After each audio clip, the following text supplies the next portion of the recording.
Hai, pada jual beli tanah dan bangunan di atasnya, kita harus membayar sejumlah biaya pajak dan bea.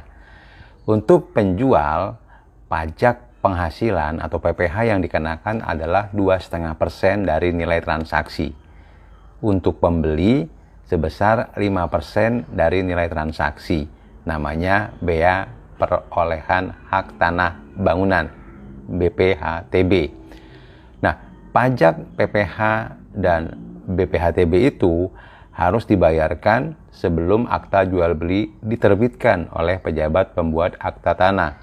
Karena pejabat pembuat akta tanah, misalnya notaris tadi, itu akan dikenakan kewajiban melaporkan transaksi yang dia buat, akta jual beli yang dia buat, beserta dengan laporan pembayaran pajaknya. Setelah pajak dibayar, akta jual beli ditandatangani oleh PPAT notaris, maka selanjutnya adalah membalik nama sertifikat tanah yang kita beli tadi. Tanpa kita balik nama, maka sertifikat tersebut masih atas nama pemilik sebelumnya atau penjualnya.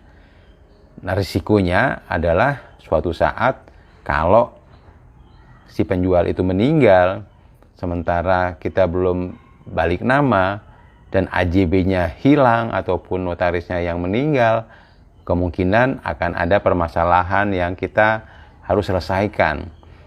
Maka dari itu, untuk jual beli tanah, lengkapi dengan AJB, bayar pajaknya, baik PPh maupun BPHTB-nya, kemudian segera balik nama sertifikat tersebut menjadi nama kita di kantor Badan Pertanahan Nasional.